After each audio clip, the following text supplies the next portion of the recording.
मैं धर्म भूमि कर्म भूमि कृष्णा की जन्म भूमि विश्व में पहचान रखता हूँ। मैं मथुरा हूँ, मैं मथुरा हूँ, मैं मथुरा हूँ।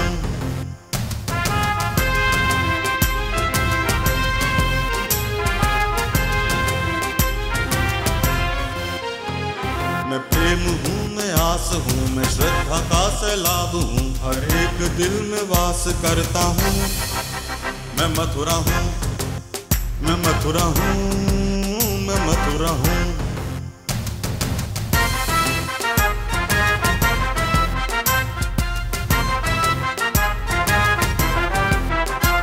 हरिदास हूँ, रस खान हूँ, मैं गीता हूँ, पुराण हूँ, मैं एकता का प्रमाण रखता हूँ।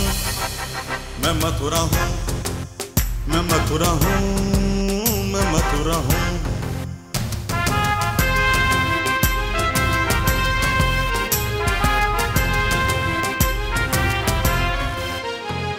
मैं न्याय हूँ, विश्वास हूँ, मैं दुखियों की आवाज हूँ, मैं कंसों का संहार करता हूँ। मैं मथुरा हूँ, मैं मथुरा हूँ, मैं मथुरा हूँ, मैं मथुरा हूँ। नमस्कार, आपका एक बार फिर से बहुत बहुत स्वागत है हमारे 14 वर्ष पूर्ण और 15वें वर्ष में प्रवेश के अवसर पर सजाए गए, सुसज्जित किए गए, परिकल्पना किए गए इस विशेष मंच जिसका शीर्षक है, टाइटल है, मैं मथुरा हूँ। मैं रसखान हूँ, मैं हरदास हूँ, मैं मथुरा हूँ, मैं कंसों का संहारक हूँ, मैं मथुरा हूँ। वो मथुरा जो अपना एक विशिष्ट स्थान रखती है इस पूरे विश्व में। इसको कहा जा सकता है कि विश्व की आध्यात्मिक व धार्मिक नगरी, राजधानी मथुरा। और उस मथुरा में आज से कई वर्ष पहले, वर्ष 2003 27 जून को स्थापना की गई नियो न्यूज़ की, और उसी नियो न्यूज़ के 14 वर्ष पूर्ण हुए हैं। ये सब आप ही लोगों का मार्गदर्शन व संबल रहा, इसका हार्दिक आभार। और इस 15वें वर्ष के अवसर पर हमारा ये विशेष कार्यक्रम मैं मथुरा हूँ, जिसमें हम आमंत्रित कर रहे हैं अलग अलग मेहमानों को, और उन मेहमानों से हम सीधे तौर पर बातचीत करना चाहते हैं, कुछ मुद्दे तलाशना चाहते हैं, मथुरा की बात करना चाहते हैं, अपनी बात करना चाहते हैं। तो अभी इसी क्रम में एक छोटा सा बस संशोधन है कि हमारे अतिथि स्वाभाविक रूप से वो एक नेशनल लीडरशिप से जुड़े हुए हैं, तो मथुरा उससे अछूती नहीं है, लेकिन सीधे तौर पर उनका वास्ता मथुरा की स्थानीय राजनीति से नहीं है। लेकिन इस सब के बावजूद फ़िलहाल वो देश की मीडिया और विशेषकर सोशल मीडिया में बहुचर्चित हैं। तहसीन पूनावाला साहब आज हमारे मध्य साथ में रहेंगे, और एक सबसे बड़ी उनकी अगर इस समय पहचान बताई जाए, पहचान के मोहताज नहीं है, लेकिन एक किसी व्यक्ति से संबंधित जो चल रहा हो उसे कोरिलेट कर देने की बात अगर करें तो ईवीएम में खोट है। ईवीएम में कुछ ऐसा है जो हर वोट कमल की तरफ चला जाता है।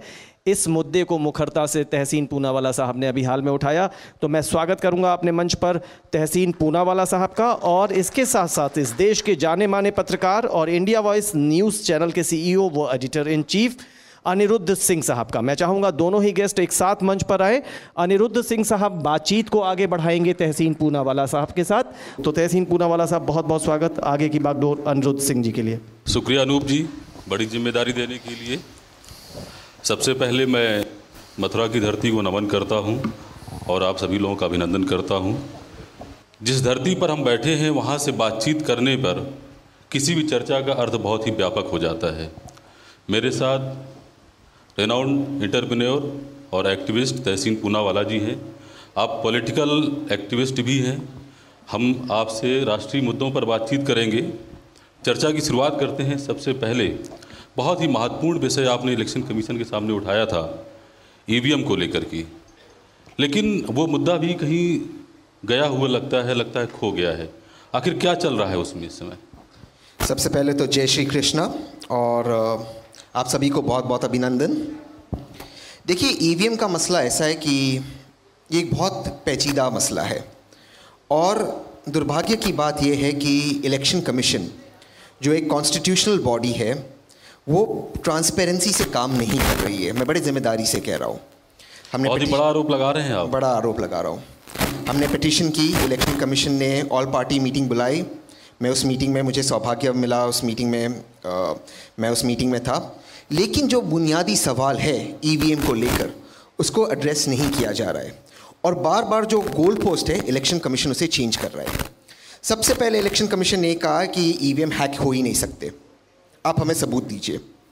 जब हमने सबूत दिया, जब मैंने पूना के सबूत दिए जहाँ से मैं आता हूँ कि कहाँ गड़बड़ी हुई थी, जहाँ उत्तर प्रदेश के कुछ सबूत आए हमारे पास, जहाँ बॉम्बे हाई कोर्ट और माननीय उत्तराखंड हाई कोर्ट ने ईवीएम्स को सीज किया और फोरेंसिक्स की जांच के आदेश दिए, जब हमने उस सबूत को रखा तब इलेक्शन कमीशन ने गोल पोस्ट चेंज किया और कहा अब आप बताइए जो मशीन है उसमें हैकिंग कैसा हुआ है।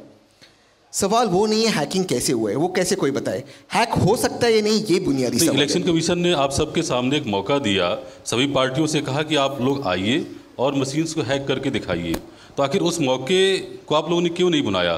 केजरीवाल साहब भी गए, मायावती जी भी गई, कांग्रेस भी गई, लेकिन कोई भी इस मौके को अपने दावे के रूप में बदल नहीं पाया, ऐसा क्यों हुआ? तो मैं आपको एक बात क्लैरिफाई कर दूं, आपको जनता को, यही एक इलेक्शन कमीशन का एक प्रोपेगेंडा हो गया है, सरकार का, इलेक्शन कमीशन का, सबका एक प्रोपेगेंडा हो गया है। कोई मौका नहीं दिया गया। ये जो ये कहते बार बार चैलेंज दिया, चैलेंज क्या था? आप मशीन, हम आपको मशीन दिखाएंगे, आप नहीं आपके कोई टूल्स लाएंगे, ना ही आप मशीन को हाथ लगाएंगे, आप हमें बताएंगे कौन से बटन दबाना, उससे आप हैक कीजिए। मशीन हैक करने के अलग अलग तरीके होते हैं। मदरबोर्ड चेंज करना, कॉम्बिनेशन की से हैक करना, कुछ जो लॉक की है और मेमोरी की है उससे सोर्स कोड निकाल कर चेंज करना, ये अलग अलग तरीके हैं, ये डेमोन्स्ट्रेट किए गए। आप अगर हमें कहेंगे, आप मुझे कहेंगे मेरा फ़ोन वहाँ पर है, आप इसे हैक कीजिए, लेकिन मैं आपको फ़ोन छूने की अनुमति नहीं दूंगा। आप मेरे फ़ोन पे आप मुझे बताइए कौन से बटन दबाना, बटन मैं दबाऊंगा और आप बताइए कैसे हैक होता। ये थोड़ी ना हैकिंग हुआ। तो ये एक चीज़ इलेक्शन कमीशन ने हैकिंग चैलेंज नहीं किया, खुद इसे बाद में प्रेस रिलीज में उसने। अब इसके बाद फिर आपका आगे का रास्ता क्या होगा जब इलेक्शन कमीशन आपकी बात नहीं मान रहा है? और इसको थोड़ा सा आगे मैं इस सवाल को बढ़ा देता हूँ कि अगर इसको माना जाए, अगर सही आपके दावे को सही मान लिया जाए, तो क्या पूरे देश में 2014 में जो हार हुई और इसके बाद अभी जो चुनाव हुए, चाहे उत्तर प्रदेश हो, चाहे उत्तराखंड हो या मणिपुर की बात करें, तो क्या ये माना जाए कि फिर वो भारतीय जनता पार्टी की जीत को आप नकार रहे हैं और अपनी कमियों को छुपा रहे हैं, अगर इसको थोड़ा इस तरीके से देखा जाए तो? राज्यसभा में एक प्रस्ताव रखा गया, क्योंकि भारतीय जनता पार्टी के जो प्रवक्ता है और जो लीडर्स है कहते पंजाब में फिर कांग्रेस किस तरह से जीती, तो आप पंजाब बैलेट पे करा दीजिए, उत्तर प्रदेश फिर से बैलेट पे करा दीजिए, देखिए रिजल्ट क्या होता है। जिन देशों में तो जीती ना पंजाब में, एग्जैक्टली, तो आप फिर से बैलेट करा दीजिए। चोर भी हर जगह चोरी नहीं करता, वरना पकड़े जाएगा। अगर पंजाब में भारतीय जनता पार्टी जीतती तो पकड़े जाती, लेकिन मणिपुर में किया है उन्होंने, वोट परसेंटेज बढ़ाया है। दूसरी चीज़, अगर ये चाहते हैं, अगर भारतीय जनता पार्टी कहती है कि ये नहीं हो सकता, तो जो सवाल हम इलेक्शन कमीशन के सामने रख रहे हैं वो सवाल सबसे पहले अडवाणी जी के माध्यम से जीवीएल नरसिम्हा राव, जो भारतीय जनता पार्टी के प्रवक्ता थे, उन्होंने रेस किया, इस पर किताब लिखी, सुप्रीम कोर्ट सुब्रमण्यम स्वामी गए, उनके पिटीशन पे वीवीपैट निकला है। और हैक हो सकता है या नहीं हो सकता ये सवाल अब खत्म हो चुका है, क्योंकि इसमें माननीय सुप्रीम कोर्ट ने 2013 में जजमेंट में कहा है कि the EVM is not tamper proof, इसलिए वीवीपैट ज़रूरी है। जब वो जजमेंट हो चुका है, आप फिर से क्यों सुप्रीम कोर्ट के जजमेंट में जा रहे हो? ये सुप्रीम कोर्ट ने माना है। जो फैक्ट्स, जो तथ्य आज हम रख रहे हैं, वो तथ्य सुप्रीम कोर्ट के सामने, माननीय सुप्रीम कोर्ट के सामने थी। चीफ जस्टिस ने ये आदेश दिया है, आप आदेश का पालन कीजिए, सबसे पहली बात। दूसरी बात ये है, और यहाँ जनता से कुछ पूछना चाहिए, जो देश ये सॉफ्टवेयर बनाते हैं, अमेरिका और जापान, वो क्यों इस टेक्नोलॉजी का इस्तेमाल नहीं करते? हमारी इलेक्शन कमीशन से एक ही मांग है, आप कहते हो आपके ईवीएम टैम्पर प्रूफ है, हम बड़ा गर्व है हमें कि हिंदुस्तान में ऐसी टेक्नोलॉजी बनी है, लेकिन टेक्नोलॉजी हिंदुस्तान में नहीं बनी है, अमेरिका और जापान से इंपोर्ट होती है। आप अमेरिका के सर्टिफाइड हैकर्स, मैं उन्हें देता हूँ, जापान के सर्टिफाइड हैकर्स, दुनिया भर के सर्टिफाइड हैकर्स को बुलाइए, आप सारे राजनीतिक दल को बुलाइए, आप सारी मीडिया को बुलाए और एक ट्रांसपेरेंट चैलेंज कीजिए।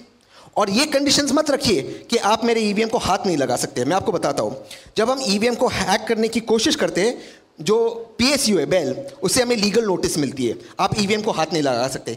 ईवीएम के मालिक कौन है? इलेक्शन कमीशन है या PSU है? तो इलेक्शन कमीशन कहता है आप हैक कीजिए, वहाँ से लीगल नोटिस आती है, आप हैक नहीं कर सकते। ये जो गेम है ये बंद होनी चाहिए। पूनावाला साहब, मैं आपसे ये जानना चाहता हूँ, इस सुप्रीम कोर्ट के आप डिसीजन की बात कर रहे हैं, 2013 में आया था, and that was not mandatory order, वो आज्ञापक आदेश नहीं था, और वो एक व्यू था, मे भी मे नॉट भी। आपने 14 का चुनाव जब कराया उस समय कांग्रेस की सरकार थी, उन्होंने उसको क्यों अख्तियार नहीं किया? क्यों उन्होंने बीजेपी को जीतने के लिए ये हथियार दे दिया? क्या कांग्रेस इससे पहले इसी मशीन से जीतती रही थी? क्या दिल्ली में जो केजरीवाल महोदय हैं वो इसी मशीन की वजह से जीते थे, या अन्य राज्यों में इसी मशीन की वजह से जीते थे? या फिर मैं ये समझूं कि वो हैकर्स जो हैं 2014 के चुनाव में आपने अपने लिए कांग्रेस ने अपने लिए बुलाए थे और वो बीजेपी के लिए काम कर गए? या मैं ये समझूं कि यूपी में समाजवादी ने बुलाए थे और वो बीजेपी के लिए काम कर गए? या मैं ये समझूं कि वो दिल्ली में इन्होंने बुलाए थे, बीजेपी वालों ने बुलाए थे और वो केजरीवाल के लिए काम कर गए? क्या समझूं साहब, ये समझ में नहीं आती है। तो मैं आपको समझा देता हूँ सर। समझाइए। बहुत अच्छा सवाल आपने पूछा, लेकिन सर आप तो बार एसोसिएशन के अध्यक्ष हैं, आप तो ये जानते हैं सर सुप्रीम कोर्ट की चू भी मैंडेटरी होती है। सुप्रीम कोर्ट के आदेश को आप इतने आसानी से ले लेते कि ये तो सिर्फ सजेशन था, ये तो मैं पहली बार सुना हूँ। ये एक रिटन जजमेंट है सर 2013 का, मैं पिटिशनर हूँ इस केस में। मैंने ये कहा कि why that not has been followed by the Congress government. Sir please, मैंने आपको नहीं रोका। अब लेट्स बी, आप जवाब सुन लीजिए। जवाब सुन लीजिए। तो सर पहली बात जो आपने कही कि सुप्रीम कोर्ट का ये जजमेंट मैंडेटरी नहीं था, मैं आपको रिटन ऑर्डर भेज दूंगा सर। चीफ जस्टिस का रिटन ऑर्डर था। तो सुप्रीम कोर्ट, यहाँ पर जितने भी लोग हैं सर, आप वकील हैं, सुप्रीम कोर्ट आदेश करता है, ये मैंडेटरी होता है, पहली बात। दूसरी बात, आपने बहुत अच्छा सवाल पूछा कि कौन सी सरकार ने मशीन मंगाई। सर मैं आपको बता दूं, अब तक, क्योंकि मुझे भरोसा नहीं है मोदी जी के शासन में कब तक, लेकिन अब तक at least on paper election commission एक इंडिपेंडेंट बॉडी है। तो जब आप सवाल पूछते हैं क्या बीजेपी सरकार ने मशीन मंगाई दिल्ली में और केजरीवाल साहब जीत गए, आपको बता दूं ये मशीन मंगाने वाली स्टेट इलेक्शन कमीशन और सेंट्रल इलेक्शन कमीशन होती है, इसमें सरकार का कोई हस्तक्षेप नहीं होता है, at least on the face of it. अब जो आप सब, तो ये जो सवाल है आप इलेक्शन कमीशन से पूछिए। तीसरा सवाल, चाहे वो कांग्रेस जीती चाहे वो भाजपा जीती, ये लड़ाई 2009 से चली आ रही है। ये लड़ाई लड़ने वाली सबसे पहले भारतीय जनता पार्टी थी। अडवाणी जी ने किताब, जीवीएल नरसिम्हा राव की किताब पे फॉरवर्ड लिखा, वीवी राव ने पिटीशन डाला सुप्रीम कोर्ट में, सुब्रमण्यम स्वामी जी ने डाला, और हरि प्रसाद जो मेरे दोस्त हैं उसको अरेस्ट किया गया। मुद्दा ये नहीं है कि किसने मुद्दा उठाया, मुद्दा है आज सारे राजनीतिक दल इंक्लूडिंग बीजेपी इस पर चिंता प्रकट कर चुके हैं। तो क्या एक इंडिपेंडेंट बॉडी इलेक्शन कमीशन जो एक कॉन्स्टिट्यूशनल बॉडी है, क्या इसका कर्तव्य यह है कि उस जो सवाल उठते उसे क्लियर करे या और सवालों में हमें उलझाए? सवाल ये उठता है, सवाल ट्रांसपेरेंसी का है। डेमोक्रेसी का बेडरॉक, डेमोक्रेसी का फाउंडेशन होता है ट्रांसपेरेंसी। जब आप ट्रांसपेरेंसी के सवाल से भागते हो और कहते हो हिंदुस्तान में ये हो ही नहीं सकता, तब आप सवालों के जवाब नहीं दे रहे हो। कैसे नहीं हो सकता हम आपको दिखाने के लिए तैयार है, हम आपको सबूत दे रहे, और जब हम आपको सबूत देते हैं आप हरिप्रसाद को अरेस्ट करते हो, आप मुझे लीगल नोटिस भेजते हो, आप चैलेंज में कहते हो आप हैक कीजिए लेकिन आपके टूल्स मत लाइए, हमारे मशीन को हाथ मत लगाइए। किस तरह से हम हैक करें? फिर आप कहते हैं हमने चैलेंज दिया आपको।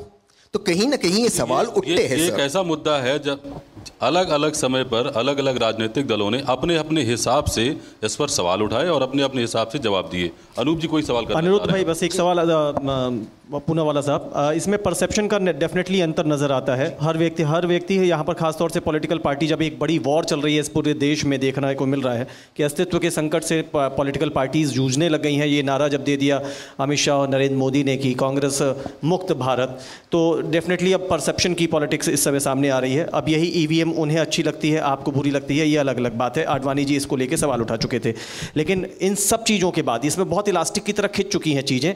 अभी एक नया अपडेट है जो मैं देख रहा था, इलेक्शन कमीशन ने कानून मंत्रालय को अपनी तरफ से ये चिट्ठी लिखी है कि क्यों ना जिन लोगों ने सवाल उठाए थे उन पर लीगल एक्शन लिया जाए। मुझे नोटिस मिली है। नहीं, नोटिस इज अनदर प्रोसेस। वो तो ईसीआई ने अपनी उस पे कर लिया है। नहीं दिया, पीएसयू ने दिया है। पीएसयू ने दिया। अभी कानून मंत्रालय को फिर से सिफारिश की गई है, इसको किस तरीके से देखेंगे? क्या डेमोक्रेसी में इस तरह से चलना चाहिए? क्या डेमोक्रेसी का हॉलमार्क है सवाल उठाना? बिना सवाल के आप किस तरह से डेमोक्रेसी को कायम रखोगे? आप पत्रकार हो सर, आप पत्रकार हो। मध्य प्रदेश में जो हादसा हुआ, आपने देखा डीएम ने किस तरह से पत्रकारों को धमकाया जब से भाजपा के वीवीपैट में चिट्ठियां निकल रही थी, स्लिप निकल रही थी। आप सवाल पूछने से लोगों को रोकोगे तो डेमोक्रेसी, लोकतंत्र, जमहूरियत आगे कैसे बढ़ेगी? इलेक्शन कमीशन एक पब्लिक बॉडी है, उसे पावर मिलता है संविधान से। संविधान के पहले शब्द क्या है? We the people. We the people, हम लोगों को संविधान ने अधिकार दिया है सवाल पूछे, चाहे वो इलेक्शन कमीशन हो, सुप्रीम कोर्ट है, माननीय प्रधानमंत्री हो, माननीय राष्ट्रपति हो। हमें वी द पीपल संविधान अधिकार देता है, वही संविधान इलेक्शन कमीशन को अधिकार देता है। कहां से आप इस वी द पीपल को तोड़ोगे? अगर आप वी द पीपल को ही निकाल दोगे संविधान नहीं बचेगा सर। वी द पीपल को अधिकार है सवाल पूछने का और आपको जवाब देना होगा। तहसीन भाई, इसमें साफ तौर पर आपकी बात सामने आई, लेकिन आपने कहा कि क्या यही डेमोक्रेसी है? तो यही डेमोक्रेसी है कि अब आप जाकर के पूरा जो संघीय हमारा ढांचा है और उस ढांचे को चलाने वाले जो आवश्यक तत्व हैं उन पे सीधे सीधे आरोप लगा दे। ईसीआई को लेकर के कटघरे में खड़ा करना, तब जबकि ईसीआई एक इंडिपेंडेंट बॉडी है और इस देश के सबसे बड़े लोकतांत्रिक प्रक्रिया का संचालन करती है, ये सरकार पर नहीं ईसीआई पर आपका एलिगेशन है। बहुत अच्छा सवाल आपने उठाया, क्योंकि मेरा ये मानना है कोई भी जमहूरियत में, लोकतंत्र में कोई भी अबाउ क्वेश्चनिंग नहीं है, सब लोगों से सवाल पूछना चाहिए। और मैं आपसे 3 चीज़ कहता हूँ, मैं ज़्यादा डिटेल में नहीं जाऊँगा ऑडियंस के लिए। ये जो ईवीएम है ये स्टोर कहाँ पर होती है? ये स्टोर होती है गोडाउन में। इसका प्रोसीजर आप लोगों के सामने ट्रांसपेरेंट कर दीजिए। क्या दिक्कत है? ये इलेक्शन कितने समय होता है? 8 लाख ईवीएम है, इलेक्शन कितने समय होता है? बाकी एक स्टोर कहाँ है? ये किसकी जिम्मेदारी है? वही प्रशासन की जो सरकार में है, वही पुलिस वाले जो सरकार में, वही कलेक्टर जो अपने सरकार के लिए पर निर्भर है प्रमोशन के लिए। हम ईसीआई से क्या कहते हैं? आप इंडिपेंडेंट बॉडी हो, हम आपका सम्मान करते हैं। क्यों ना सरकार, चाहे वो कांग्रेस हो, बीजेपी हो, पार्लियामेंट 1% ऑफ द जीडीपी, आज हमारी जीडीपी $2 ट्रिलियन की, 1% of the GDP election commission को दे दे। वो अपने कार्यकर्ता रखे, अपनी पुलिस फोर्स रखे, अपने लोग रखे, अपने टेक्नीशियंस रखे जो इन ईवीएम्स की देखभाल करे। क्यों आप सरकार पर निर्भर करते हो? वो सरकार जो आपका प्रमोशन डिसाइड करती है, जो आपका ट्रांसफर डिसाइड करती है, क्यों आप उन पर निर्भर करते हो? पहली सवाल। दूसरा सवाल, आप ये ईवीएम्स को ट्रांसपोर्ट किस तरह से करते हो? मेरे आरटीआई का जवाब में ईसीआई कहती है हम निजी व्हीकल्स में करते हैं। साहब, आप और मैं जानते हैं आज निजी व्हीकल्स में आप करोगे, आपने एक स्क्रू भी चेंज कर दिया बिना देखे तो ईवीएम में गड़बड़ हो सकती है। क्यों आप निजी व्हीकल्स, क्यों आप आपके व्हीकल्स नहीं खरीदते? तीसरा सवाल, ईसीआई ने सुप्रीम कोर्ट में माना है 15 साल से ज्यादा ईवीएम की लाइफ नहीं है। पहली बार ईवीएम आए 89 में, लेकिन 92 से ये एक वो हो चुके हैं। हाँ, जब जो पहले जनरेशन के ईवीएम्स है वो कहां गए, किस तरह से डिस्पोज हुए, कहां डिस्पोज हुए, किसे मिले, ये सवाल का जवाब नहीं देते। ये तो आप जानते होंगे सर। हम आरटीआई डालते वो जवाब नहीं देते। क्या कोई, एक सेकंड सर, सॉरी एक सेकंड, क्या कोई प्राइवेट सिटीजन ने उस ईवीएम को ले लिया है? किस तरह से आपने उसे डिस्पोज किया है? कहां है? 4000 ईवीएम। सर, मुझ पे भरोसा मत कीजिए, आपके पास गूगल है, यहां पर 4G है, डिजिटल इंडिया कहते हैं मोदी जी, गूगल कीजिए। 4000 ईवीएम विजयवाड़ा में कबाड़ वाला के पास मिले, कबाड़ी वाला के पास, रड्डी वाला के पास 4000 ईवीएम। क्या किया उन्होंने उसका? क्यों थे उनके पास? ये तो क्या एक्शन लिया गया उन सरकारी अधिकारियों पे? कोई जवाब नहीं। जो वार्ता है आप सवाल पूछो तो आपको लीगल नोटिस भेजते हैं। और इसमें हमारे बार एसोसिएशन के पूर्व अध्यक्ष इंद्र कुमार वशिष्ठ भी कुछ पूछना चाह रहे हैं। जय श्री कृष्णा सर। जय श्री कृष्णा। पूनावाले जी, मैं आपसे ये क्वेश्चन करना चाहता हूँ, आप ही नेगेटिव बोल रहे हैं। अभी आपने ये कहा जो डेमोक्रेसी होती है, जो सरकार होती है उसके अंडर में होती है और जैसा चाहे वो इलेक्शन कराते हैं।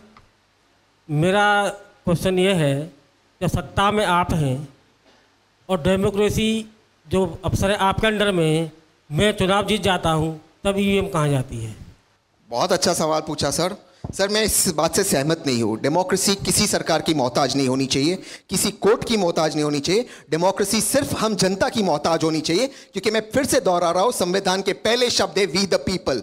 जब महात्मा गांधी, बाबा साहेब आम्बेडकर, नेहरू जी, राजेंद्र प्रसाद जी, हमारी फाउंडिंग फादर्स बैठे संविधान लिखने के लिए, नेहरू जी नहीं थे, जो प्रधानमंत्री थे, वी द पीपल रखा था। पहला शब्द ना भगवान रखा था, ना कोर्ट रखा था, ना अल्लाह रखा था, ना प्रधानमंत्री रखा था, पहला शब्द रखा था वी द पीपल। डेमोक्रेसी हमसे आती है, हमें सवाल पूछना चाहिए। डेमोक्रेसी किसी की मोहताज नहीं होनी चाहिए। वो लोग जो चुनकर आते, चाहे वो कांग्रेस के हो या बीजेपी, वो हमारे मोहताज होने चाहिए, हम किसी के मोहताज नहीं होने चाहिए। तब जाके सही मायने में ये डेमोक्रेसी होगी सर।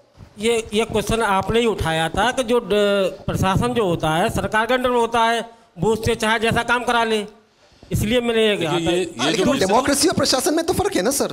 पूनावाला जी, इलेक्शन कमीशन जो है, आपने कहा गवर्नमेंट के अंडर में आता बहुत ही है। व्यापक है और आने वाले वक्त में हम ऐसी उम्मीद करते हैं, और जिस मंच पर आज हम बैठे हैं, अनिरुद्ध जी क्षमा याचना के साथ थोड़ा सा देवाशीष कुछ एक छोटी सी बात कहना चाह रहे हैं। तो सवाल यह है कि जो 5 तारीख को जो प्रेस कॉन्फ्रेंस हुई और उसमें एक नया कानून लाने के लिए जो चर्चा चली है, मासूका मानव सुरक्षा कानून, कृपया आप अगर उस पर थोड़ा सा टिप्पणी कर दें तो बेहतर होगा सर। Thank you. शुक्रिया देवाशीष जी, आपने मेरा काम थोड़ा आसान कर दिया, क्योंकि मैं अगला सवाल पूछने वाला था। तो सर मैं चाहूँगा कि जो इन्होंने सवाल किया है उसका आप जवाब दें। देखिए 5 जून को कन्हैया, शैला राशिद, जिग्नेश मेवानी, जिन्होंने ऊना का आंदोलन छेड़ा, जिसकी वजह से मोदी जी टीवी पर आकर रोए और कहा कि मुझे मत मारो, मेरे दलितों को मत मारो, मुझे मारो। और हम सब ने कहा भाई कोई किसी को क्यों मारे, डेमोक्रेसी है, आप प्रधानमंत्री हो, क्यों मारे, जो मार रहे उनको आप जेल में डालिए। तो हम ये तीन और मैं 4, हम आकर एक कानून की हम मांग कर रहे हैं। ये कानून का हमने नाम रखा है मासूका, जैसे कि होता है रासुका, राष्ट्रीय सुरक्षा कानून, हम कह रहे हैं मासूका हो, मानव सुरक्षा कानून। इसके तहत आजकल जो देश में चल रहा है, कहीं पर देखो, कहीं गाय के नाम पर हत्याएं हो रही है, कहीं कोई रोमियो स्क्वाड चल रहे, कोई किसी के घर में चला जाता है, कौन लड़का कौन लड़की के साथ है, प्रशासन चला जाता है, लोग चले जाते हैं, वहाँ लाकर लोगों को मारते। कहीं कुछ और हो रहा है। दिल्ली में एक व्यक्ति नरेंद्र मोदी जी का फ़ैन था, किसी को कहा कि आप पेशाब मत कीजिए रास्ते पर, उसको लिंच किया गया, उसको पब्लिक ने पकड़ते मारा, आप क्यों कहे सड़क पर पेशाब मत कीजिए, तो अच्छी बात कह रहा था। कहीं कुछ और होता है। तो ये जो लिंचिंग का एक चालू हो गया है, जिसके चलते मोदी जी कहते हैं, हमारे 56 इंच के प्रधानमंत्री जी कहते हैं, कभी कभी तो मुझे समझ में नहीं आता, मोदी जी कहते हैं 56 इंच के प्रधानमंत्री है, ये एक्चुअल में 56 इंच के प्रधानमंत्री के रफल लेस के पैकेट है, खोले तो हवा बार। अगर आप हो तो आप क्यों? मैं मथुरा हूँ, मैं मथुरा हूँ, मैं मथुरा हूँ। ब्रेक के बाद एक बार फिर से आप सभी का स्वागत है। मैं मथुरा हूं, नियो न्यूज़ की एक पहल, नियो न्यूज़ की एक सोच, जिसे साकार रूप देने के प्रयास में हम सभी जुटे हुए हैं। और उसी प्रयास का नतीजा है कि इस मंच पर इस समय हमारे साथ मौजूद हैं इस समय बहुत से मुद्दों को लेकर के सुर्खियों में रहने वाले तहसीन पूनावाला साहब। तहसीन पूनावाला साहब से बात कर रहे हैं इंडिया वॉइस न्यूज़ चैनल के CEO और एडिटर इन चीफ और इस देश के जाने माने पत्रकार अनिरुद्ध सिंह साहब। जी अनिरुद्ध भाई।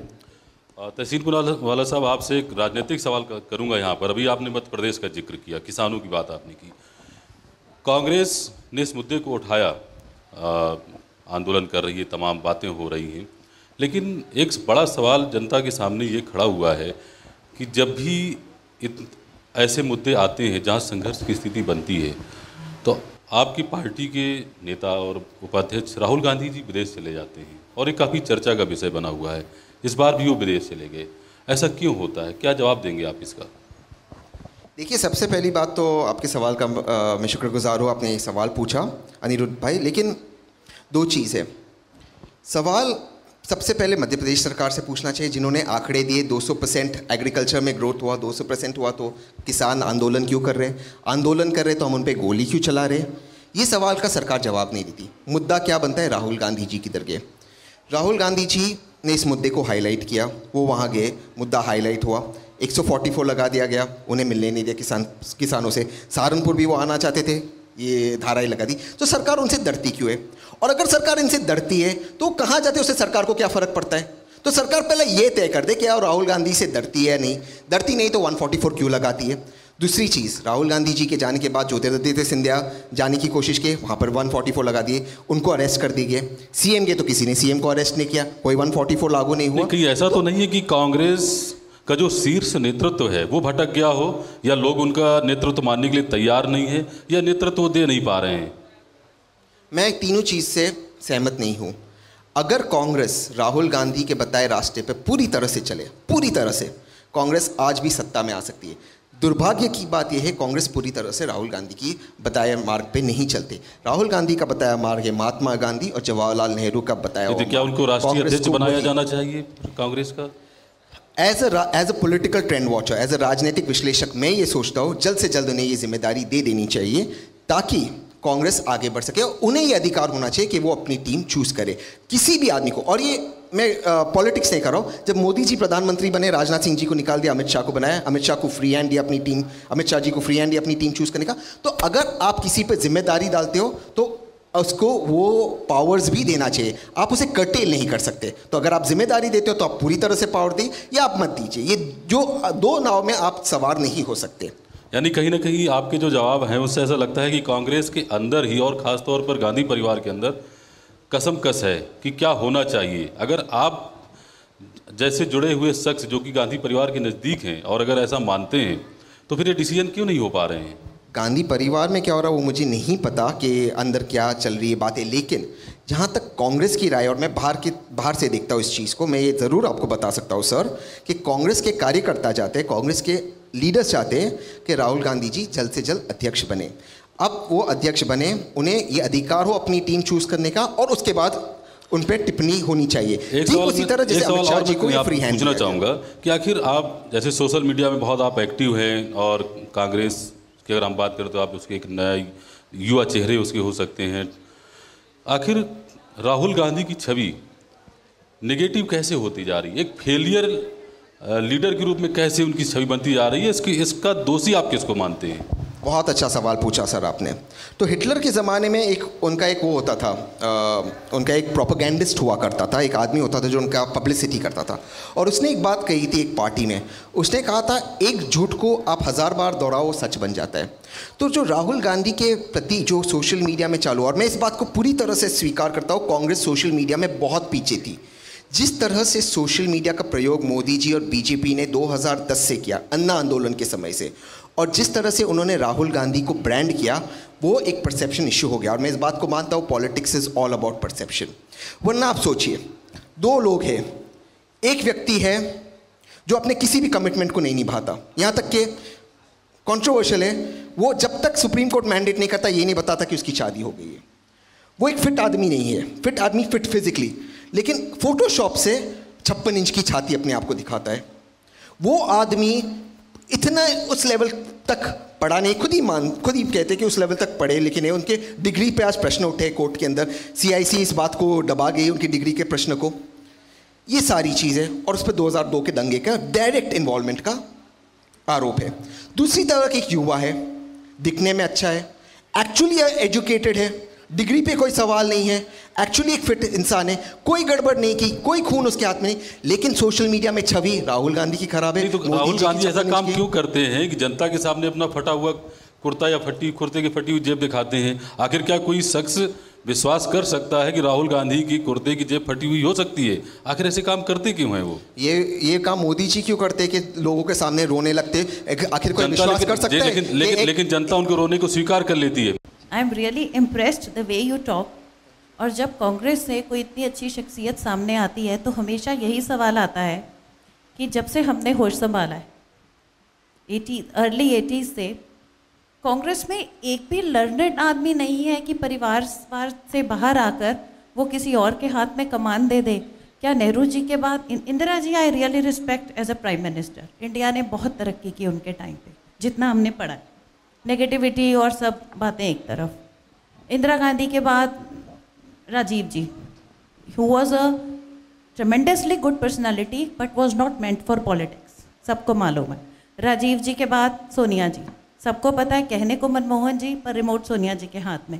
अब आप लोग राहुल जी की इतनी कमियां छुपाते हैं कि ऐसा लगने लगा है आप जैसे इंटेलिजेंट विजिलेंट लोग, ज्योतिरादित्य सिंधिया जैसे लोग, और जितनों से मैं मिली हूँ, सलमान खुर्शीद जी, और बहुत ही इंटेलेक्चुअल लोग हैं आपकी कांग्रेस में, क्यों आप लोग ये गांधी परिवार राहुल जी और सीनियर्स भी इतने सैल्यूट ठोकते हैं? ऐसी क्या मजबूरी है?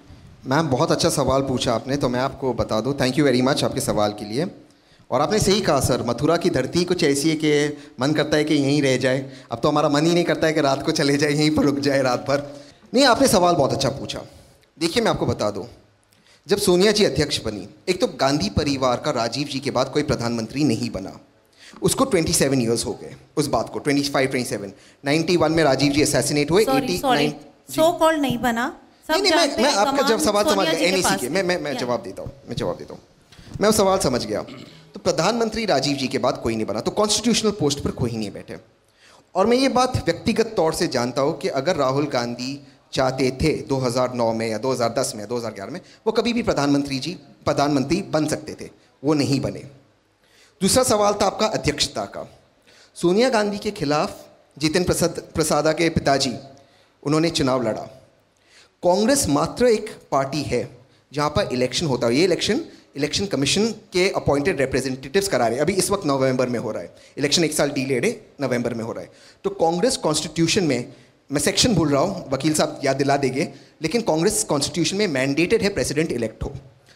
भाजपा में या किसी भी आप दल में देख लीजिए, राजनाथ सिंह जी हम सब जानते हैं क्योंकि आपके उत्तर प्रदेश के वो अध्यक्ष थे भाजपा के। वो होम मिनिस्टर नहीं बनना चाहते थे, वो अध्यक्ष ही रहना चाहते थे। क्या चॉइस थी? आरएसएस ने हुक्म दिया, उनको जाना पड़ा, अमित शाह बन गए अध्यक्ष। कौन सा चुनाव, कौन सा इलेक्शन हुआ, कौन सा अमित शाह इलेक्शन जीत कर आते?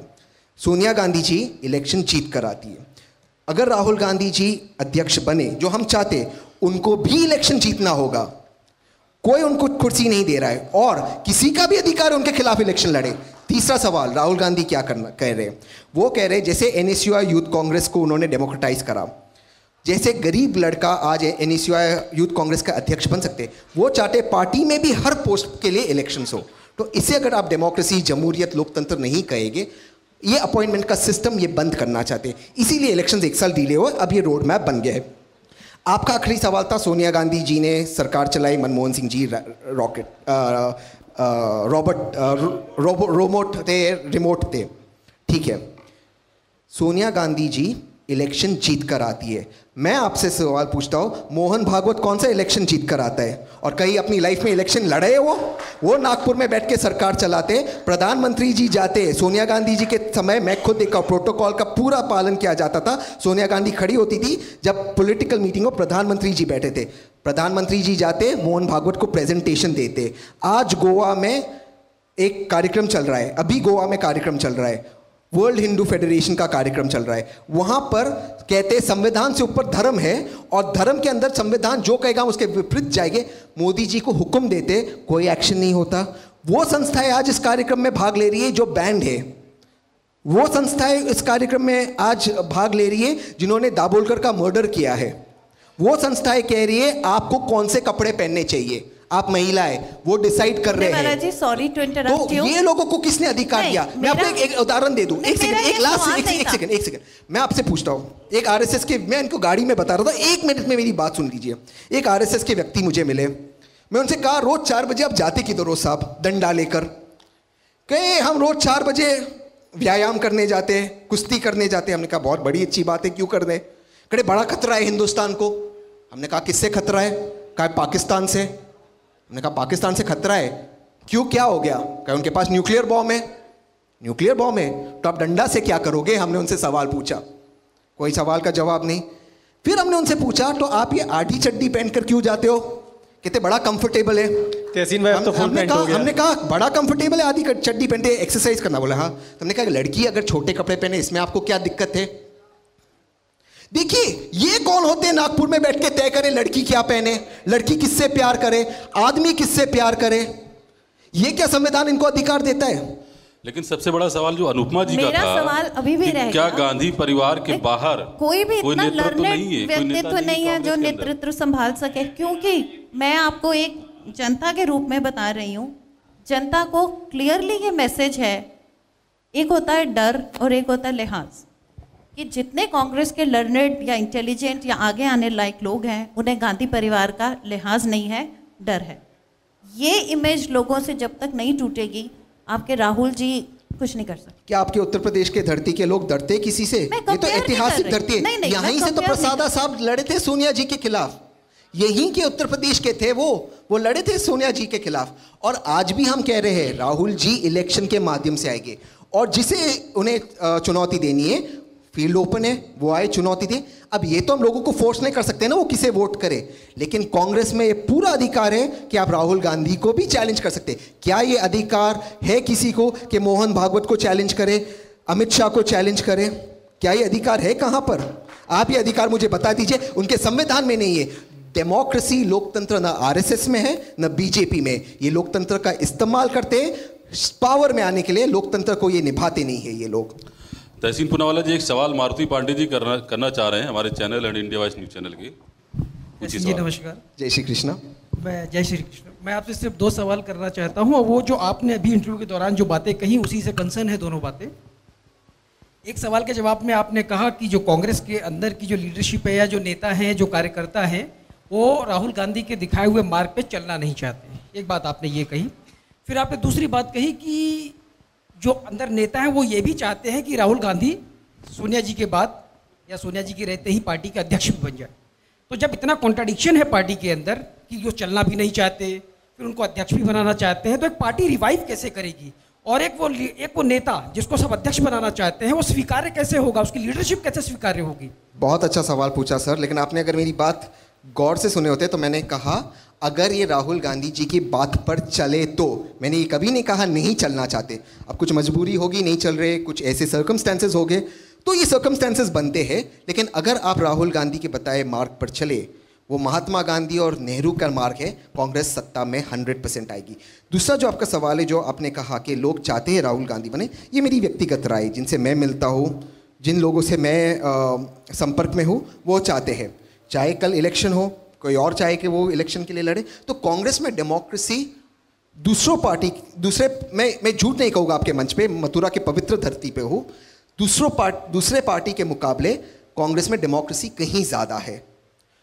कांग्रेस में दूसरों पार्टी के मुकाबले कहीं ज्यादा डेमोक्रेसी, मैंने देखा है राहुल गांधी का फंक्शन। देश में तो डेमोक्रेसी के बाद इमरजेंसी भी लगाई थी ना सी कांग्रेस पार्टी ने। बिल्कुल लगाई थी और उसका खामियाबी कांग्रेस को भुगतना पड़ा और आज तक भुगत रही है कांग्रेस। लेकिन यही कांग्रेस है जिसने संविधान दिया, यही कांग्रेस है जिसने आरटीआई जैसे नियम दिए। और आज जो देश में अनडिक्लेयर्ड इमरजेंसी मोदी जी ने लगा दी है, जो एक इंसान दूसरे इंसान का कत्ल करता है, जो ये अधिकार देता है, आपके उत्तर प्रदेश में किसी के बेडरूम में आप चले जाओ, इसके बारे में कल कुछ लड़कों ने आदित्य योगी जी को काला झंडा दिखाया, आज तक उनको बेल नहीं मिली है। ये तो अनडिक्लेयर्ड इमरजेंसी है। जो सीबीआई की रेड हुई एक न्यूज चैनल पर, किस चीज पर? निजी कंप्लेंट पर। कुछ और लोग भी सवाल करना चाह रहे हैं पीछे। मथुरा में 2 जून को पूरे देश में हुआ, यहाँ के मुकुल द्विवेदी एसपी थे और एक संतोष यादव, उनको मारा गया।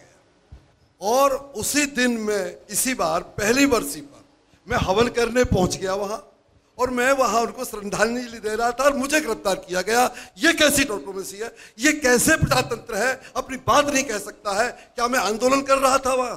क्या मैं योगी जी को कुछ कह रहा था या कि डीएम को कह रहा था? ये अपनी कमी को छुपाने के लिए हम लोगों को गिरफ्तार किया। साहब, अगर आप आंदोलन भी करें, आप योगी जी को भी कुछ कहे, आप नरेंद्र मोदी जी को भी कुछ कहे, संविधान आपको ये अधिकार देता है, कोई किसी का अधिकार नहीं। लेकिन ये आप तो किस्मत वाले, आपको सिर्फ अरेस्ट किया, ये नहीं कहा पाकिस्तान चले जाओ। ये तो जितना पाकिस्तान का टूरिज्म बढ़ा रहे मोदी जी, वो तो किसी को समझता नहीं। और पाकिस्तान कौन गया? एक मोदी जी गए बिना वीजा के, बिना बुलाए, बेगानी शादी में मोदी दीवाना। किसने बुलाया वहां बर्थडे केक काटने को? मोदी जी के। और दूसरों को आप कहते हो क्या पाकिस्तान चले जाओ, पाकिस्तान चले जाओ। तहसीन भाई, एक सवाल है हमारे अभी साथी इंडिया वॉइस के जो साथी ने सवाल किया था, उसी से कोरिलेट कर देता हूँ, हालांकि ताराचंद जी ने अपनी बात की थी। एक सवाल ये है कि कई बार ऐसा महसूस होता है, कई बार ऐसी सर्कमस्टेंसेस हम लोगों के सामने आए हैं, कहीं ऐसा लगता है कि राहुल गांधी की वजह से प्रियंका गांधी फेड होती हैं। जब कभी भी ऐसे बहुत सारी डिमांड आती है या जब कभी भी ऐसे समीकरण बनते हैं कि अब प्रियंका आएंगी, कांग्रेस को आगे ले जाएंगी, उनमें इंदिरा की छवि को कांग्रेस कैश करेगी, लेकिन फिर लगता है कि अगर ऐसा हो गया तो राहुल गांधी जी का तो कैरियर तबाह हो जाएगा। देखिए, मैंने इस पर एक लेख भी लिखा है और मैं इसका जवाब थोड़ा सा, अगर आप मुझे समय दे दें, मैं 1-1.5 मिनट में इसका जवाब दे दूँ। एक तो प्रियंका जी ने ये हमेशा कहा है और कांग्रेस पार्टी का ऑफिशियल स्टैंड है और राहुल गांधी का ही स्टैंड है। राहुल गांधी ने कहा जब भी प्रियंका गांधी जी आना चाहती है राजनीति में, शी इज़ वेलकम। वो चाहते हैं कि वो आए, लेकिन ये फैसला उनका निजी फैसला है। जब भी प्रियंका जी आएगी, मैं ये मानता हूँ कि कांग्रेस पार्टी के लिए एसेट होगी। दूसरी बात, आप कहते हो कि अगर प्रियंका जी आएगी, क्या राहुल जी फेड आउट हो जाएंगे? इसके कंपैरिजन में आपको कहूँगा, जहाँ पर भी आपने कहीं एक सक्सेसफुल टीम देखी है, चाहे वो वाजपेयी जी और अडवाणी जी हो, चाहे वो मोदी जी और अमित शाह जी हो, चाहे वो नेहरू और वल्लभ भाई पटेल जी हो, मोदी जी झूठ बोलते पटेल जी के बारे में, लेकिन नेहरू और पटेल हो, चाहे वो गांधी और नेहरू हो, आप दुनिया भर में, चाहे मार्टिन लूथर किंग हो, हिटलर के गॉस्पेल हो, आप कहीं पर, मैं अच्छा बुरा नहीं कह रहा हूँ, जहाँ पर भी आदमी सक्सेसफुल होता टीम होती है। और मैं हमेशा कहता हूँ, मैं एक उदाहरण देता हूँ, इंग्लैंड में जब लेबर पार्टी कंटिन्यूसली 16 इलेक्शन हार गई थी, 2 टोनी थे, एक टोनी ब्लेयर और मैं दूसरा टोनी का नाम, 2 टोनी आए, उन्होंने लेबर पार्टी को रिवाइव कर दिया और उसके बाद 3 चुनाव इंग्लैंड में लेबर पार्टी जीती। तो कहीं पर भी अगर कोई साथी जुड़ता है तो दुनिया भर का इतिहास है कि राजनीति में 2 और 2 2 और 2 4 नहीं, 2 और 2 22 होते तो प्रियंका जी के आने से राहुल जी के हाथ मजबूत ही हो गए, कभी कमजोर नहीं हो गए। ये मेरा तो अंदर की बात बता दीजिए, क्यों नहीं आ रही हैं फिर वो, आ क्यों नहीं रही हैं?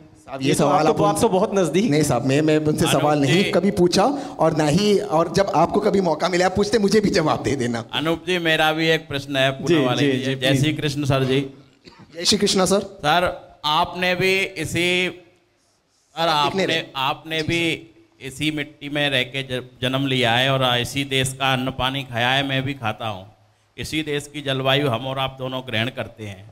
आप कांग्रेस पार्टी के हैं सर, मेरा आपसे ये प्रश्न है कि हमारी इस भारत माता को, आप स्कूल गए होंगे, छोटे होंगे, आपने रैली निकाली होंगी, प्रभात फेरी, उसमें नारा लगता है अन्न यहाँ का, हम कहते हमने गाया, वस्त्र यहाँ के, हम कहते हमने पहने, फिर लगाते हैं इस देश की रक्षा कौन करेगा, हम कहते हम करेंगे। और उसी भारत माता के लिए JNU में नारे लगते हैं भारत तेरे टुकड़े होंगे इंशाअल्लाह इंशाअल्लाह। उसका समर्थन करने के लिए आपके नेता वहाँ जाते हैं। दूसरा प्रश्न मेरा आपसे ये है सर कि भारत माता की रक्षा के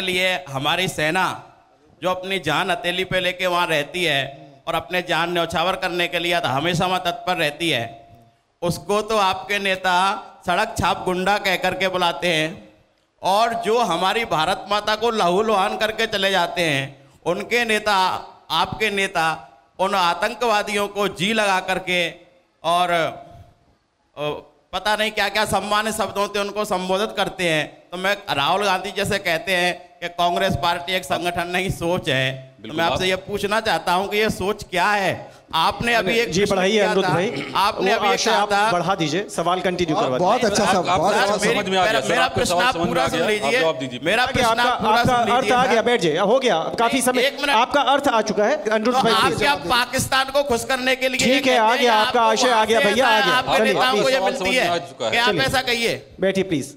इतना अच्छा सवाल पूछा आपने, बहुत अच्छा सवाल पूछा साहब, दिल खुश हो गया। ऐसे सवाल हमें और चाहिए और ये पूछने चाहिए। आपने सेनाओं की बात की, उनके बहादुरी की बात की। तेज बहादुर नाम का एक सिपाही था, वीडियो बनाया, खाने का एक्सपोजर किया, क्यों उसको सस्पेंड किया आपकी सरकार ने? मैं उसको मिलकर आया हूँ। कौन सी आपकी सरकार? प्लीज मैंने आपको नहीं टोका, आप मेरी बात को रोकिए। मैं तेज बहादुर को मिलकर आ रहा हूँ। उसने वीडियो पे वो भी बॉर्डर पे था, ठंड में था, ठंड में कांप रहा था। देखिए साहब, जमहूरियत का ये होता है कि आप दूसरों को बोलने दें। मैंने आपका आदर किया, आप मेरा आदर करें। अगर मैं कोई गलत बोलता हूं आप मुझे टोकिए, पर मेरा हो जाने के बाद। लेकिन आप मुझे टोकिए ना सर, मुझे बोलने दीजिए, इतना तो आप मेरा सम्मान करेंगे साहब। ये कौन सी बात हो गई? कंटिन्यू करिए तहसीन भाई, ठीक है साहब। तेज बहादुर को मैं मिलकर आया हूं, ना आपके वजीर आजम मिले, ना आपके प्रधानमंत्री मिले, ना आपके अमित शाह जी मिले, ना आपके योगी आदित्यनाथ मिले। ये कौन सी भारत माता की सेवा हुई? उस आदमी, वो बॉर्डर पे था आदमी, ठंड में था, -14 डिग्रीज में था, उसने खाने को एक्सपोजर किया, आपने उसको सस्पेंड कर दिया। दूसरी चीज, अब मैं जवाब देता हूं, सुन लीजिए, कठोर लगेगा आपको, सच कड़वा होता है, सुनिए साहब।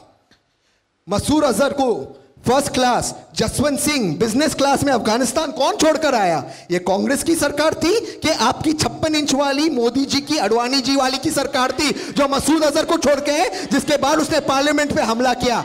पार्लियामेंट पे हमला करने वाले अफजल गुरु को फांसी पे किसने समझाया? वो कांग्रेस की सरकार थी या आपकी सरकार थी? बिन बुलाए नवाज शरीफ के बर्थडे पार्टी में कौन गया?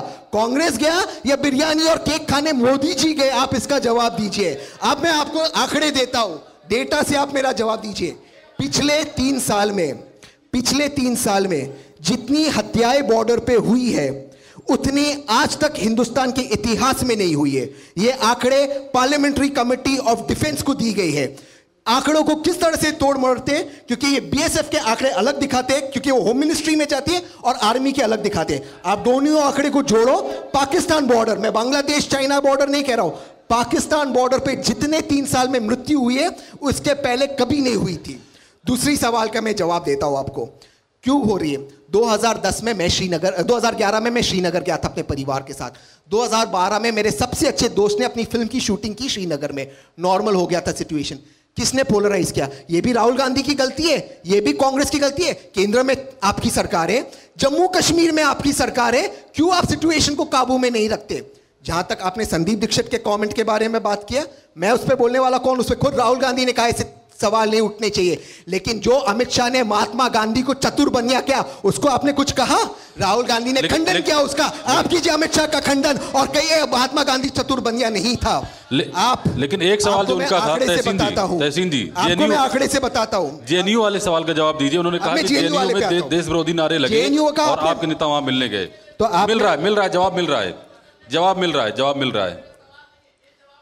आपके सवाल को मैंने पूछ लिया। मोदी राज और योगी राज में हो कैसा गया है, मैं आपको बताऊं। सवाल भी मैं पूछूंगा, जवाब भी मेरे अनुसार नहीं। आप उनका जेएनयू तो जेएनयू का सवाल, जेएनयू का एक सवाल उनका रह गया है। जेएनयू में देश विरोधी नारे लगे और आपके नेता वहां पर उन लोगों से मिलने गए जिन्होंने नारे लगाए। मैंने आंकड़े के साथ पहले जेएनयू का है, मेरी रिपोर्ट नहीं है, फोरेंसिक CIFL की रिपोर्ट है, हैदराबाद की लैब जहाँ पे सीबीआई जांच के लिए भेज दी। वो जो नारे लगाए गए थे वो उन स्टूडेंट्स ने नहीं लगाए थे, 2 टीवी चैनल ने उसे मैनिपुलेट किया था। ये CIFL की रिपोर्ट है। इस रिपोर्ट को माननीय हाई कोर्ट ने अपने जजमेंट में कन्हैया और उनको बेल देते समय कोट किया है। मैं गलत बोल सकता हूं, अगर आप माननीय हाई कोर्ट पर टिप्पणी करना चाहते हैं सर, ये आपका अधिकार है, आप कीजिए, मैं उस पर नहीं कर रहा हूं। आप जजमेंट पढ़ लीजिए, CIFL की रिपोर्ट पढ़िए। CIFL की रिपोर्ट मोदी सरकार के नीचे आई। CIFL को फंडिंग सेंट्रल गवर्नमेंट देती है। वो टेप्स डॉक्टर थे। और अगर आप कहते हो कि सवाल का जवाब मिल गया। आप कहते हो कि भारत के टुकड़े टुकड़े हो गए, उस पर कार्रवाई होनी चाहिए, निश्चित होनी चाहिए। तो सज्जाद लोन जो सेपरेटिस्ट था, महबूबा मुफ्ती जो सेपरेटिस्ट आप कहते थे, आप बेटी की सरकार आप कहते थे, उनके साथ आपने कश्मीर में सरकार क्यों बनाई? क्यों सज्जाद लोन को आपने मंत्री बनाया? पहला उसका आप मुझे जवाब दीजिए, फिर आकर आप मुझसे सवाल पूछिए। टेप फोटोशॉप करने से लेके टेप मैनिपुलेशन करने में भारतीय जनता पार्टी ने जो एक्सपर्टी भाई आप कंटिन्यू करके बस आप इसको समापन की तरफ ले जाते हैं। आप प्लीज बताइए। आपके सवाल का जवाब मिल गया और बहुत ही शानदार चर्चा हुई, राष्ट्रीय मुद्दों पर चर्चा हुई, राजनीतिक मुद्दों पर चर्चा हुई, बहुत अच्छा लगा। और मथुरा की धरती पर बैठ करके जिन मुद्दों पर हमने चर्चा की है, बहुत ही अच्छा लग रहा है। हमारे लिए बहुत ही गर्व का विषय है कि हम एक ऐसे मंच पर उपस्थित होकर के चर्चा कर रहे हैं जिस मंच को नियो न्यूज़ चैनल ने तैयार किया है और मौका है उनके 15वें साल में प्रवेश करने के लिए। तो यहाँ पर इस मंच पर बैठ करके मेरी तरफ से नियो न्यूज़ चैनल को बहुत बहुत ढेर सारी बधाइयाँ, और मैं ईश्वर से प्रार्थना करता हूँ कि ये न्यूज़ चैनल आगे तरक्की करे और नाम रोशन करें यहाँ के लोग और ये न्यूज़ चैनल, और उसमें जो भी मदद जिस तरीके से भी हम लोग कर सकते हैं वो हम लोग करेंगे। हमारी शुभकामनाएं, हमारी दुआएं हैं। बहुत बहुत शुक्रिया अनिरुद्ध भाई जी। न्यू न्यूज़ को मेरी तरफ से भी बहुत बहुत बधाई, मेरे सारे साथियों की तरफ से बहुत बहुत बधाई। और यहाँ पर मुझे आपने मौका दिया, मथुरा की पवित्र धरती से मुझे बुलाया। इस धरती में सच्ची कोई ऐसी बात है कि आप इस धरती के हो जाते हो, तो इसके लिए आप सबका मैं बहुत बहुत आभारी हूँ। और जय Shri Krishna. Thank you very much. बहुत बहुत शुक्रिया। कैलाश गुप्ता जी को मैं धन्यवाद दूंगा इस बात के लिए कि उन्होंने मुझे यहाँ पर अवसर दिया, बुलाया। लेकिन इसके अलावा एक बात के लिए मैं और धन्यवाद दूंगा, वो पता नहीं यहाँ पर है या नहीं है। जी है। जब भी मैंने उनको बुलाया, वो मेरा सम्मान बढ़ाने के लिए जहाँ पर भी बुलाया वो पहुँचे, तो इसके लिए आपको बहुत बहुत धन्यवाद। और आपने यहाँ पर बुलाया, इसके लिए बहुत बहुत धन्यवाद। थैंक यू अनिरुद्ध भाई, थैंक यू भाई। तो इस तरीके से हमारा मैं मथुरा हूँ इस एपिसोड में आज हमारे साथ जुड़े तहसीन पूनावाला। अपने जो इनकी टिप्पणियां हैं उसकी वजह से बहुत सुर्खियों में रहते हैं, सोशल मीडिया में रहने की वजह से बहुत सुर्खियों में रहते हैं। और अब थैंक यू तहसीन भाई। अब रासुका के तर्ज पर मासूका कानून की मांग करते हैं। ये मानव सुरक्षा से संबंधित बात है। ईवीएम को लेकर के जो कुछ भी इन्होंने कहा था उसमें ये खासी चर्चाओं में रहे और आज उस संबंध में शायद सबसे ज़्यादा सवालात भी हुए। गांधी परिवार में जो कुछ चल रहा है उसका जो एक इशारा मिला, संभवतः इस इंटरव्यू के प्रसारण के बाद एक नई बहस शुरू हो सकती है इस देश में, क्योंकि तहसीन पूनावाला जो गांधी परिवार के बहुत नज़दीकी माने जाते हैं, जो सीधे तौर पर कांग्रेस विचारधारा को ही आगे बढ़ाने की दिशा में इस समय सोशल मीडिया पर बहुत बुरी तेज़ी से एक्टिव हैं, वहाँ पर तहसीन पूनावाला ये कह गए हैं कि अगर कांग्रेस और कांग्रेस के लीडरान राहुल गांधी की मानसिकता से और उनकी मंशा से चलें तो शायद कांग्रेस और आगे जा सकती है। संभवतः उनका ये बयान आगे जाकर के एक नई चर्चा को कांग्रेस के अंदर ही जन्म दे सकता है। और इसके साथ साथ हमने ये कोशिश की कि गांधी परिवार के बेहद नज़दीकी होने की वजह से वो ये बता सके कि प्रियंका गांधी आखिर कब आगे आएंगी, इस सवाल का जवाब देने की बजाय वो हमसे कह गए कि हमें अगर जवाब मिले तो उनसे उन्हें बताइए। कुल मिलाकर के ये चर्चा जिस पे हमने आज देश के हालात पर कुछ सवाल किए, देश के हालात पर कुछ चर्चा की, उसमें हमारे साथ रहे हमारे खास मेहमान के तौर पर तहसीन पूनावाला और इंडिया वॉइस न्यूज़ चैनल के CEO और editor in chief Anirudh Singh साहब। इन दोनों का धन्यवाद। देखते रहिए न्यू न्यूज़ का एक्सक्लूसिव टॉक शो। मैं मथुरा हूँ, नमस्कार। मैं धर्म भूमि कर्म भूमि कृष्णा की जन्म भूमि विश्व में पहचान रखता हूँ। मैं मथुरा हूँ, मैं मथुरा हूँ, मैं मथुरा हूँ।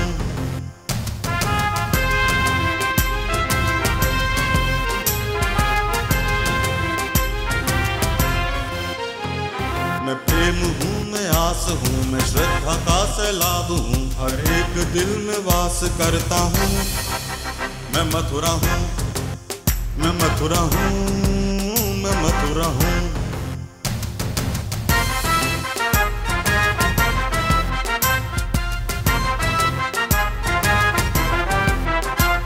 हरिदास हूँ, रस खान हूँ, मैं गीता हूँ, पुराण हूँ, मैं एकता का प्रमाण रखता हूँ। मैं मथुरा हूँ, मैं मथुरा हूँ, मैं मथुरा हूँ।